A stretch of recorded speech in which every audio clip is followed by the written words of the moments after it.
पिता की मृत्यु के बाद बेटा माँ को वृद्धाश्रम छोड़ आता है। कभी हफ्तों में महीनों में माँ से मिलने जाता रहता है। एक दिन आश्रम से फोन आता है कि आपकी माँ की तबीयत बहुत खराब है, शायद उनका आखिरी समय आ गया है, आप उनसे मिलने आ जाओ। बेटा पहुंचता है माँ के पास, बैठता है, माँ का हाथ पकड़ता है और पूछता है कि माँ तुझे किसी चीज की जरूरत है, तेरे लिए कुछ लेकर आऊं? तो माँ मुस्कुराकर कहती है कि नहीं बेटा, मुझे किसी चीज की जरूरत नहीं। हाँ, मेरी कुछ बातें हैं जो मैं तुम्हें बताना चाहती हूँ और ये चाहती हूँ कि तुम इन्हें कहीं पर अच्छे से नोट कर लो, कहीं पर अच्छे से लिख लो।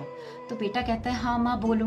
माँ कहती है कि बेटा, आश्रम की जो खिड़कियां है ना, मैं चाहती हूँ तुम इन पर पर्दे डलवा दो, क्योंकि ठंड में जब इनसे हवा अंदर आती है तो आश्रम के सारे बूढ़े ठंड में ठिठुरते रहते हैं। गर्मियों में भी ठंडे पानी का इंतजाम करवा दो, क्योंकि इतने गर्म पानी से प्यास नहीं बुझती। और आश्रम के खाने का इंतजाम भी ठीक नहीं है, मैं भी हफ्तों हफ्तों यहाँ पर भूखी रही हूँ, तुम यहाँ के खाने का इंतजाम भी ठीक करवा दो।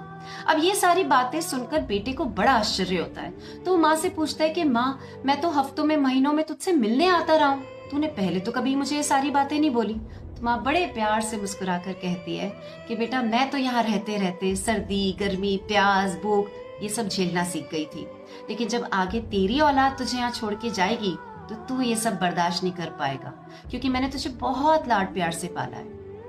दोस्तों, हमारी जिंदगी में जो कर्म होते हैं ना, ये कभी भी सीधे सीधे नहीं चलते, ये गोल पहिए की तरह ऐसे चलते हैं। जहां से निकलते हैं ना, वहीं लौट कर आते हैं। जिंदगी का एक ही नियम है, जिंदगी कहती है तुम्हारे जो मन में आए तुम करो, तुम्हारा जो जी चाहे तुम करो, बस भुगतने के लिए तैयार रहो।